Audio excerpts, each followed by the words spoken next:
Hey friends, it's your pal Mike Shea from Sly Flourish, here with another episode of Sly Flourish's Lazy GM Prep. In this show, I go through steps from Return of the Lazy Dungeon Master while preparing for my Sunday role-playing game. In this case, I am running a game set in the world of Midgard using the Tales of the Valiant 5e system, all from Kobold Press. This show, like all of the work of Sly Flourish, is brought to you by the patrons of Sly Flourish. Patrons get access to all kinds of cool generators and tools and tips and tricks and scenarios and another podcast and access to our Discord server and the Patreon Q&A and all kinds of great stuff you get for being a patron of Sly Flourish. It's a fantastic deal. People always tell me how great a deal is. Check it out, and you can help me put on shows like this. To the patrons of Sly Flourish, thank you so much for your outstanding support. The big question was, what are the characters going to do with 2 million gold that they can't carry in the bottom of a vault that they are robbing? The answer is give it to their devil friend, Cattell, the chain devil, who will open up a portal to hell and dump it in. However, they will call their friends, the Blue Barbers, who can slide in from the Shadow Roads and take some of it. And the Blue Barbers were able to take 10,000 of that 2 million gold and bring it to the Shadow Realm.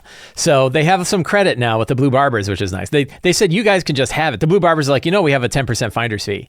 And they're like, no, it's no finder's fee. It's yours. And they're like, you're giving us 10,000 gold. So they took it. However, the Blue Barbers don't like charity. They don't want money. So they're probably going to say, look, we're going to take our 10% finder's fees. We get 1,000 gold for dropping in and taking it. But you now have 9,000 gold in credit. Each of the characters we decided were able to carry 500 gold reasonably without being overburdened. So there were like 6 of them. So it was about 3,000 gold that they could carry on their own. It is a mixture. One of the little tricky bits I have with this campaign is it is a mixture of coin types. It is some Ibelin coin, it is some Parsis coin, and it is some Adasha coin. And we aren't really keeping track of like which currencies they have.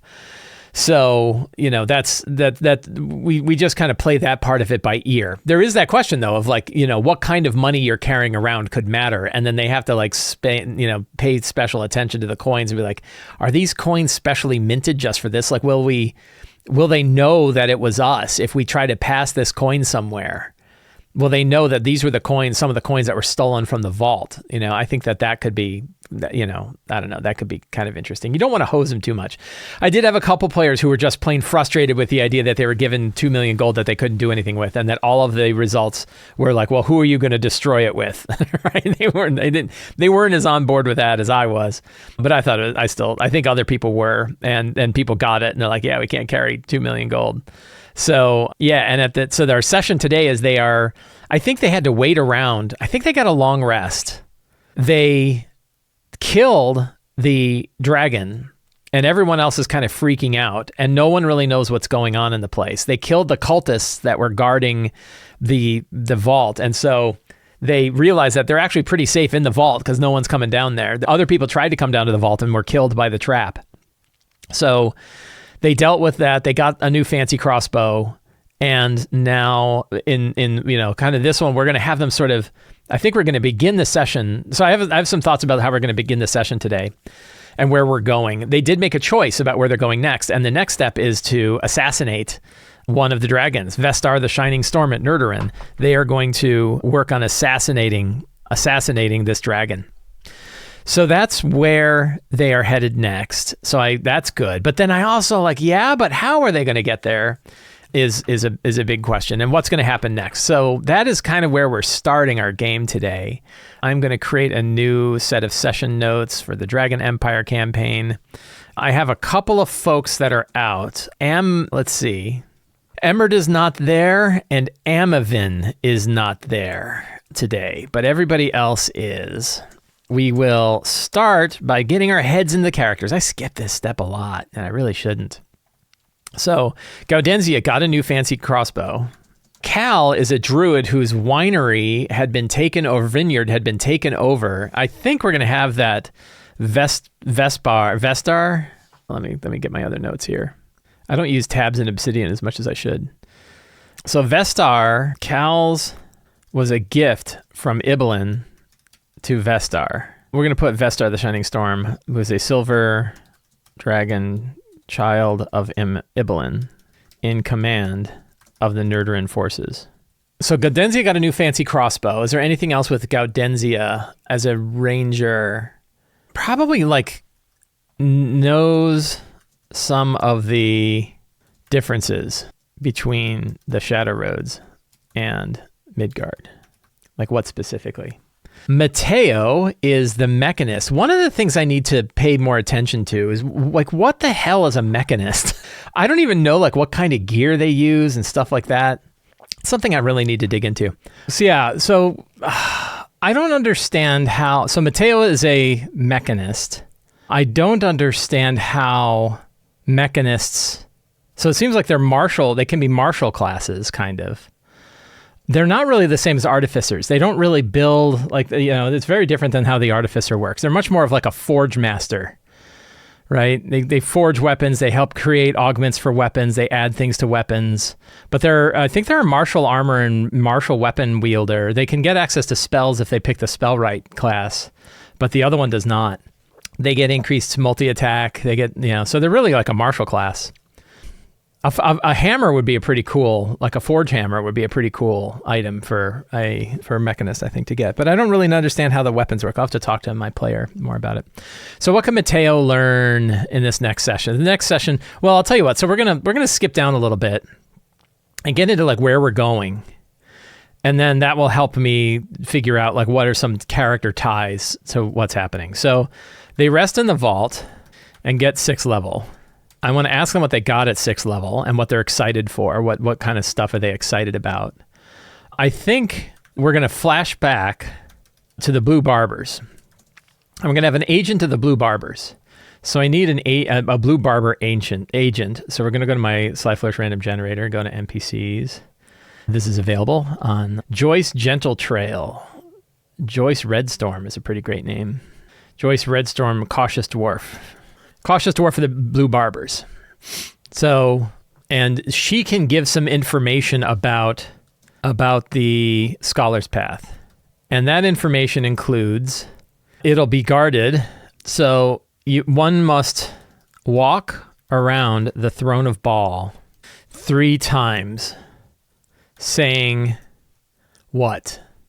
So it's a draconic path. We've already said like, fire burns in the black. I need like an interesting saying for them, like a weird sort of poetic saying. So it's a Throne of Baal. We could jump to our Midgard book and take a look at Baal and see if there's any kind of other statement. There is a statement that Baal has, but we've already used it a bunch and I want to use a different one. I'm also interested in like the Mask of Baal, cloaked in smoke, fire, and incense, hugely fond of gold. Yeah, fires must be fed is the scripture of Baal. Some believe Baal is a mask of A10 Chernobog, Kors, Loki, or even possibly Volund. But this is blasphemy in the presence of the Dragon Empire. We're going to take an old one. I must walk through fire and ice. I actually got that as a fortune when I was a kid in a fortune cookie, so we're going to use that. That one's fine. Guardians of the Scholar's Path will be on the other side. So be ready. Traveling along the Scholar's Path and they're headed towards, so let's see, we want to pull up I'm kind of like, a lot of the stuff that they're going to learn here is stuff that I'm going to be using for the prep of the game. So this is valuable. We're going to go to Book of Ebb and Tides, and there's a map somewhere. I think it's here. Yeah, there it is. So my thought is that they're going to be going, the Scholar's Path follows the Mistcall Mountains past the Tower of Horn and Gold. That's a secret. So we're going to drop that secret in. What was that called? The Mistcall Mountains. So then the junction to, what is it called? Yeah, we'll just call it the junction. Back to Midgard is a what? We want a shrine. So we're going to go to location. Campaign setting, we're going to pick Book of Ebb and Tides. We're not going to do location, we're going to do monument. Star-touched radiant dome of Begta the Bear Maiden. Opal star-touched statue of Anu Akma. That's pretty good. Opal star-touched statue of Anu Akma, god of the underworld. We have a musical twilight charnel pit of Vardazane the Ghoul King. That's a little too... We'll do the star-touched, the junction back to Midgard. It is south of Gloomhold in the Empire,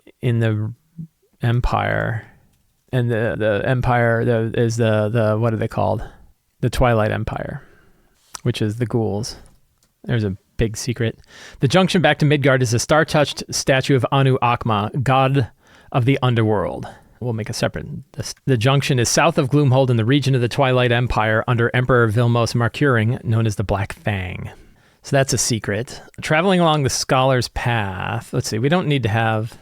So traveling along the Scholar's Path risks run-ins with agents of the Dragon Empire and their allies here in the Shadow Realm. So who are their allies? This is a big question I have, is which Fae court aligns with the Dragon Empire on the other side?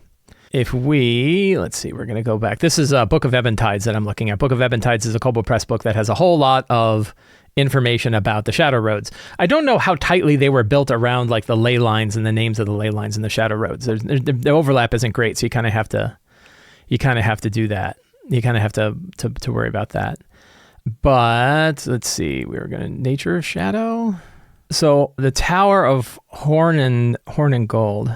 So it's under the Court of Night and Magic.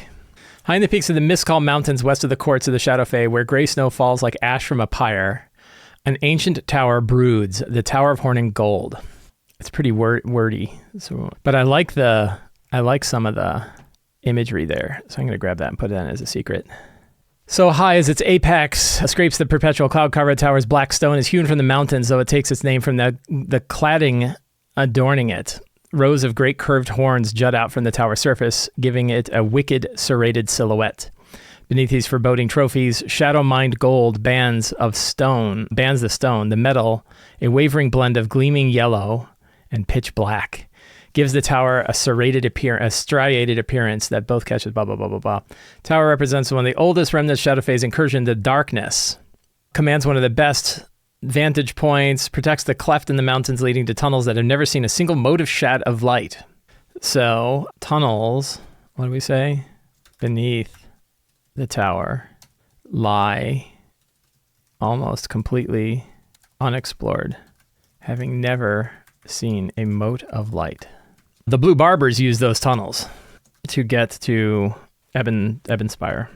I think Ebonspire is where they're currently at. Let me make sure. Is that what I called it? Blackspire. Okay. It is ruled by Caden Blackwing, commander of Horn and Gold, which is from Tome of Beast 2. Let's take a look at the Tome of Beast 2. Why don't we? Kobold Press. We'll sort by name because it's been a while since I looked at this. We'll open up a new window here and we will do no spreads and we'll do search for Fae Lords, commander of Horn and Gold. Ooh, look at this guy. He's cool. He's a big CR15 guy. That's pretty cool. I like that art a lot. That's really cool. So his name is what? Blackwing. Caden Blackwing, the commander of Horn and Gold, is under the court of the Queen of Night and Magic, but left largely to his own affairs. Blackwing allied with the dragons, with the Marathi, in exchange for the gift of shadow drakes. I'm making that up. He is a Fae. What kind of Fae is he? So that's pretty cool.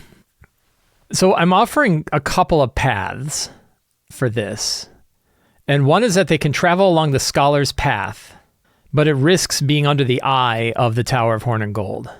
And then the other path is a wild path. And I need like a fun name for a path that kind of goes south of the mountains. If we go back to our map here. So south along the mountain range, outside of the range, in the shadows of the mountain, outside of the range of Horn and Gold, but it's a wild path. We're going to go to names here, see if I can generate some cool names here. Dogfall, Dragonfall, Gravefall, Gravesoul, Gravesong. We'll call it Gravesong. Gravesong what? Gravesong Path, Gravesong Trail. Let's go to our Thesaurus. Isle Avenue Direction Highway, Gravesong Highway, Lane, Line, Passage, Pathway, Procedure, Railroad, Roadway, Trail. Let's do another one. Let's do for trail. The Gravesong Lowway. Aisle, pathway, road, route, stream, train. The Gravesong Lowway, because it's the opposite of a highway, right? The highway would be up in the mountains. Lowway is down below. Wild and Untamed. The closest court is the Court of Winter's Love, but that remains mysterious and perhaps completely an abandoned court. In reality, so the other courts believe Court of Winter's Love is abandoned or dead, but in reality is commanded by the reclusive Calasur, the Lady of Ash and Sorrow. They have her as a ghost. I'm thinking of making her a vampire because I just watched Nosferatu yesterday, and why not have a vampire? 1, 2, 3, 4, 5, 6, 7, 8, and I've got like extra secrets going on up here, really, so I'm good on secrets. I don't think I'm going to worry too much more about secrets. As they come up, we'll have them. But I want to think about scenes. So 6th level stuff is scene 1. Scene 2 is conversation with Joyce Redstorm about the Scholar's Path. And then they have to make a choice. 3rd will be traversing the Throne of Baal and facing the Marathi Guardians. The Marathi Guardians are going to be, there'll probably be a couple of veterans and a couple of spies. Let's see, if we go to Toma, well, let's see, we went to Toma Beast. Let's go to monsters here. And let's look at creatures by tag. We'll go, not NPCs. I'm curious, do they have like shadow elves in here? They have drow. They have shadows. I guess like all the, let's see, Fey Guardians. Feral Hunter. Feral Hunters would be pretty good. Yeah, because they do longbow attacks. They do mark quarries. This is what I want. So we're going to have Feral Hunters, 170. We're going to have Drakes. Do we have Guard Drakes? We have a Scorch Drake, which is a CR6. That's pretty good. We'll do that. A Scorch Drake is 159. And we'll do some veterans. Can't go wrong with veterans. And they are Dragonborn veterans. I guess we do knights. Let's see. We'll do veterans. These guys are more veteran-like. And that's on page 371. If I do 2 feral hunters, those are CR3s, if I recall. This might be too hard. Where is it? Feral hunter is they are CR3s. So feral hunters are CR3s. The Scorch Drake is CR6, and the veterans are CR3s. So that's 6, 12, 18 CRs. The characters are 5, so they are, if I go to my Lazy Encounter Builder, Lazy Encounter Benchmark, the Lazy Encounter Benchmark is 15, right? 3 times 5. No, they're 6th level. 5 times 6 is 30, divided by 2 is 15. So that might be a little tough. So maybe I will lower the hit points a little bit. I could turn the Feral Hunters into scouts, and those are too low, or spies. We'll just do that. We'll change them into spies. That drops them from 6 CRs to 2 CRs. That's 370. And they are, what are they called? Sable spies. And they'll be 370. They can make their own darkness. That works. That this makes it a little more reasonable. And 2 veterans. So that's 6, that's 12, 13, 14. So that's just a hair under deadly for the Lazy Encounter Benchmark. So that's scene 2. Then they're going to make a choice of follow the Scholar's Path, or which we'll do some things for. And then choice is follow the Gravesong Lowway.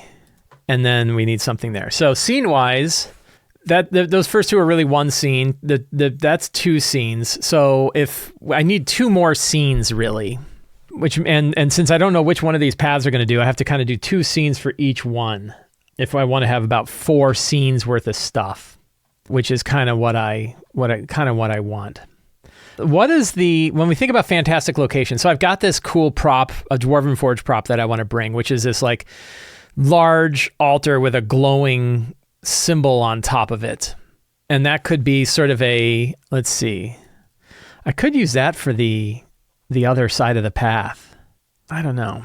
Well, so let's see. So if they go through the scholar's path, who they will have just done a fight, so we don't want to necessarily throw another fight at them. Because I don't know which path they're going to take, I don't want to bother to go through like setting up a random encounter for each area. I think we'll just kind of think things through. It's kind of fun to see, would there be a skirmish? We could have a skirmish between agents of road agents of Blackwing and some other encounter. We will go to, let's see, where's our Book of Ebb and Tides here? I know I keep forgetting to switch the thing back and forth. We're going to look at some encounters, because they have a big list of encounters in here. We are encounters in the forests? No. Marshes and rivers? No. More mountains, right? Plains, hills, and mountains. So we roll a d12, let's say 10. A moondrake soars overhead. If the party follows it, they lose sight of it in an ancient circle of standing stones. That encounter on its own is pretty cool. I kind of like that one. Of course, what's at the standing stones is a question. Is it another group? I don't know. So let's roll another one, though, and just see what other encounter. 5. 2 iron ghouls. So here we go. Skirmish between road agents of Blackwing and iron ghouls. And let's see, for the road agents, we could have those be those wild, the wild who's-its. What were they? The feral hunters. The feral hunters of Blackwing. And those are 170. Always do page numbers. And iron ghouls. Iron ghouls, I think, are CR4s. We're just going to, I don't feel like bringing a whole other book with me. So I am going to reskin those as knights with gassed properties. And those will do 367. So yeah, so we'll kind of have like a skirmish there. That could be some interesting stuff that they learn. The ancient circle of standing stones. Let's instead roll a monument for the Book of Ebb and Tide. Dreamscape Twilight Planar Rift of Prince Valadin, the Lord of 1,000,000 Stars. That sounds cool. So we got something going on there. I don't know what that'll be.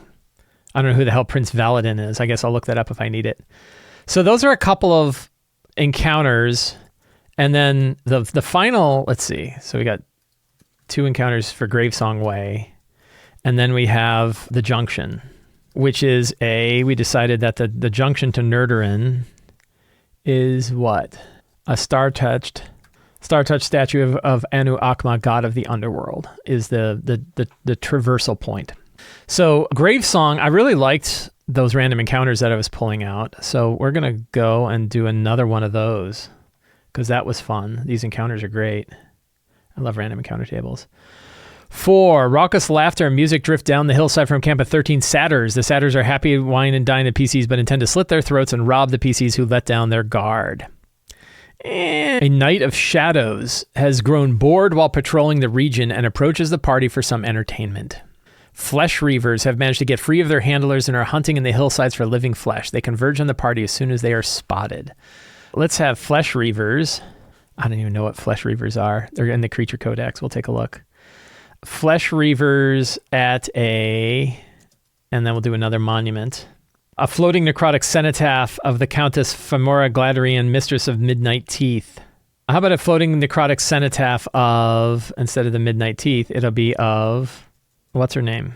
Calisar, Lady of Ash and Sorrow. Cool. And then we will do another monument. This is an idea I've got. Defiled Oozing Megalith of Handar Svenk, the Black Prince. Let's look up the Black Prince. I guess they're in the... I don't really like the Black Prince. We'll do of Alcom, the Demon God of Night. That's a good one. Because that's a good Demon God of Night. And we'll have one of... oh, let's see. We'll do another encounter. Why don't we pull one out of the Game Master's Guide for fun? Random encounter tables. And we will do... let's see. We'll try mountains. Lone Frost Giant, Hungry Scorch Drake, Cloakers, Basilisks, Winter Wolves, Young Red Dragon, Saber-Toothed Tigers. Why don't we do that? And let's go to the monster book. Man, there's so many. I guess it'll just be under animals. Saber-Toothed Tigers are CR2s. So we could have a big pack of them. And we'll give them like a bonus action hide in shadows sort of thing. That's really annoying. But it's interrupted by a ice demon of Calasur. And if we go back to our Ebb and Tides book, Calasur. So Calasur is served by several ice demons. They even have names in here. I was looking at this yesterday. First hand, second hand, all thumbs, wicked frost, silver eye. We'll say silver eye. And silver eye says, you come meet my queen. We may even replace, I think because that's a whole different scene. They're going to go meet the vampire queen. I have a feeling that that's probably the path. I don't know which path they're going to take, but I assume that that's the path they're going to take. I bet they're going to take the Gravesong Low way. So I would expect that this is the way. So we have Calasur, vampire queen of the court of winter's love. And what does she want? Her husband has been trapped on the other side by Ibelin. So this is a secret, right? Calasur's husband, Claremont, Claremont's a cool name, has been trapped by Ibelin. Where? I think she will give safe passage to them if they promise to find him and rescue him. And that could be another quest. How do we feel about that? That feels pretty good. And then she can get him safe passage to the junction in Erdurin. I think that is enough scenes going on in this session. I have enough secrets. My fantastic locations I've kind of thrown into the scenes section, so I'm going to dump that. Monsters I've also thrown into that. Like I got all these kind of creatures, sort of in here. I can even bold them if I want. They are not supposed to fight the Ice Devil. So that means I don't have to worry about monsters. I don't have to worry about treasure. I don't have to worry about monsters. I don't have to worry about locations because all of those I covered in my other areas. Treasure. So we're going to go. I have a not really new, a little bit new. My Tales of the Valiant treasure generator. They are now 5 to 10. We will do Ebb and Tides factions. And this gives us some stuff. Let's see what we've got here. Ooh, Cyclopean Orcish Maul of Anu Akma. That's pretty cool. Some spell scrolls. Freaking shield, of course. Unhallowed Undead Gilded Memento Mori Locket of Emperor Vilmos. Ooh, that's cool. Yeah, so I like this. So we're going to grab that. Star-touched gnomish brass metal inlaid with... I have 2 Emperor Vilmos things. Whoops. I don't know about the maul. Is there anybody that could use a maul? I mean, I guess, that's not bad. I was going to drop an axe in. I'm going to do this instead. Instead of the axe of Anu Akma, we're going to do a +2 battle axe of Boreal. Ozarin. I thought there was a Boreal. A Boreal is a different god. But Ozarin, let's see. Is there a dragon battle axe of the Northern Wind? We'll just call it the Northern Wind. +2 battle axe that can... And let's see, do we want to give it a spell or do we want to give it a damage bonus? Let's look at the spell Ice Storm. 4th level spell, a hail of rock ard pounds the ground at 20-foot radius, 40-foot high cylinder on a point within range. Each creature in the cylinder must make a dex save. Creature takes 2d8 bludgeoning and 4d8 cold. Half as much. Hailstones turn the storm's area into difficult terrain. It's an action to cast. It's instantaneous. That's pretty good, and it's not too... 4th level is a powerful spell at 6th for 6th level characters, but it's not even a fireball. Right? It's the damage type is not even a fireball. 40-foot high cylinder. So I think we're going to have Battle Axe that casts Ice Storm once per day. That's a good one. The Star Touch, let's see, I'm going to roll again here. The Gnomish Brass Buckle, let's see, we're going to replace this. Yeah, I like this one better. I like this one better. So now I've got some treasure. Okay, so let's take a quick look. I didn't finish up my thinking about how the characters are involved. Now that I have an idea about what's going on, Godenzia being a ranger knows the dangers of being off path in the Shadow Roads. Mateo, there was one of these secrets that I thought Mateo could be tied to. Maybe has heard of the mines. Where's the tower? Tower of Horn and Gold. Rowan is the fighter. Can guess that impact of the theft likely has reached Nerderin. That's not great. And then Tolstoy, our wizard, probably has heard the legend of the Court of Winter's Love. Okay, so I got some secrets. So that is enough. I feel pretty good. So we're going to export this to PDF. Fits perfectly on a page. Hit print. Printing off on the printer, and I am ready for my game. Friends, I want to thank all of you for hanging out with me today while I prepared for my Sunday role-playing game. If you enjoyed the show, the best way to stay up on all of the things that I do is to subscribe to the Sly Flourish newsletter. It is absolutely free to sign up. You get a free adventure generator for signing up, and you get a weekly email with some great GM tips, plus links to all of the other stuff that I do. You can also support me directly on Patreon. Patrons get access to things like those random generators that I was just showing, lots of other tools to help you run your games, lots of stuff you get for being a patron of Sly Flourish. And you can pick up any of my books, including Return of the Lazy Dungeon Master, which outlines these steps and how to use them, like I've been talking about today, and Lazy DM's Companion, which is piled with random tables, City of Arches, my own city source book, Forge of Foes for designing your own monsters, and more, all available on the Sly Flourish bookstore. Thank you all so much. Have a great day, and get out there and play an RPG.